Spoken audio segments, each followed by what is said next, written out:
Radhe Radhe, good morning. സിനിമയിൽ അഭിനയിക്കാൻ വേണ്ടി മുംബൈയിൽ അമിതാഭ് ബച്ചൻ ചെന്നപ്പോൾ അവർ പറഞ്ഞു, കുതിരയുടെ പോലുള്ള മുഖമാണ് നിങ്ങളുടെ മുഖം, സിനിമയ്ക്ക് പറ്റത്തില്ല, പെട്ടോളാൻ പറഞ്ഞു. 6 അടി വേറൊരാൾ പറഞ്ഞു, 6 അടി 3 ഇഞ്ച് ഉയരമുള്ള നിങ്ങളെ സിനിമയ്ക്ക് കൊള്ളത്തില്ല എന്ന് പറഞ്ഞു. പക്ഷെ അമിതാഭ് ബച്ചൻ തളർന്നില്ല, വീണ്ടും വീണ്ടും അതിനു വേണ്ടി പരിശ്രമിച്ചു. ഇന്ത്യയിലെ സകലരുടെയും ജനഹൃദയങ്ങളെ അമിതാഭ് ബച്ചൻ കീഴടക്കി.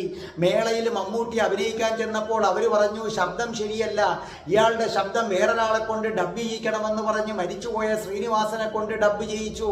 ആ മമ്മൂട്ടി ഇപ്പോഴെന്താ സിനിമയിൽ നിറഞ്ഞാടുകയാണ് ചെയ്യുന്നത്. ഹേമമാലിനിക്ക് സൗന്ദര്യമില്ല എന്ന് പറഞ്ഞ് തിരിച്ചയച്ചു. ആ ഹേമമാലിനി പിന്നീട് എന്തായി മാറിയെന്നറിയാം. നടൻ ജയറാം കലാഭവന്റെ മിമിക്രി ട്രൂപ്പിൽ ചേരുമ്പോൾ എനിക്ക് കൂടി ഒരു ചാൻസ് തരുമോ? കാരണം അന്ന് കലാഭവനിലെ എല്ലാവരും സിനിമയിലുണ്ട്. അവര് പറഞ്ഞു, നിന്റെ കണ്ണ് ചൈന കണ്ണാണ്, അത് സിനിമയിൽ കൊള്ളില്ല എന്ന് പറഞ്ഞു. പക്ഷേ ജയറാം നിരാശനായില്ല. അദ്ദേഹം വീണ്ടും ശ്രമിച്ചുകൊണ്ടിരുന്നു. പത്മരാജൻ ജയറാമിനെ ജയറാമാക്കി മാറ്റുകയായിരുന്നു. യേശുദാസ് തിരുവനന്തപുരത്ത് ആകാശവാണിയിൽ ശബ്ദ പരിശോധനയ്ക്ക് ചെന്നപ്പോൾ പറഞ്ഞു, നിങ്ങളുടെ ശബ്ദം പാട്ടിന് കൊള്ളത്തില്ല. പക്ഷേ യേശുദാസ് തളർന്നില്ല. യേശുദാസ് രണ്ടാമത്തെ സിനിമയിൽ പാടുകയാണ്. ശാന്തിനിവാസ് എന്ന സിനിമയിൽ പാടാൻ ചെന്നപ്പോൾ അത് റെക്കോർഡ് ചെയ്ത സൗണ്ട് എഞ്ചിനീയർ പറഞ്ഞു, നിങ്ങളുടെ ശബ്ദം നല്ലതല്ല. യേശുദാസ് തളർന്നില്ല. ആ യേശുദാസ് പിന്നെ മലയാളികളുടെ ഹൃദയത്തെ കീഴടക്കി. സംഗീത സംവിധായകനായ മാസ്റ്റർ ഗുലാം ഹൈദർ, ലതാ മങ്കേഷ്കർ ഒരു ചലച്ചിത്ര നിർമ്മാതാവിന്റെ അടുക്കൽ ചെന്നപ്പോൾ അവർ പറഞ്ഞു, ശബ്ദം തീരെ നേർത്തതാണെന്ന് പറഞ്ഞു. പക്ഷേ ലതാ മങ്കേഷ്കർ തളർന്നില്ല, വീണ്ടും പോരാടി. മോഹൻലാലിന് സിബി മലയിൽ 1 മാർക്കാണ് കൊടുത്തത്. ആ സിബി മലയിലിനെ കൊണ്ട് നിരവധി ചിത്രങ്ങൾ മോഹൻലാൽ ചെയ്യിക്കുകയും കിരീടത്തിന് ഭരത് അവാർഡ് വരെ കിട്ടുകയും ചെയ്തു.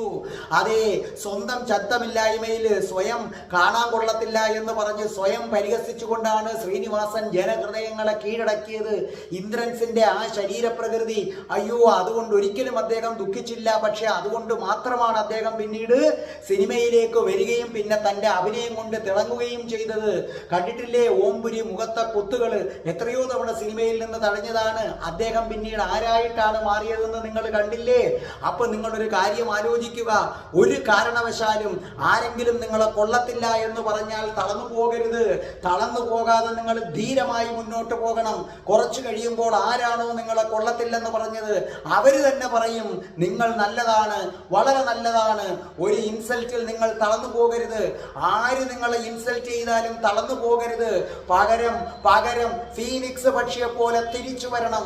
തീയിൽ കുരുത്തതാണ് നിങ്ങളെന്ന് പറയണം. തീയിൽ കുരുത്തത് തിരിച്ചു വരുമെന്ന് പറയണം. Good morning. രാധേ രാധേ, ഓ രാധേ രാധേ, രാധേ രാധേ, ഓ രാധേ രാധേ.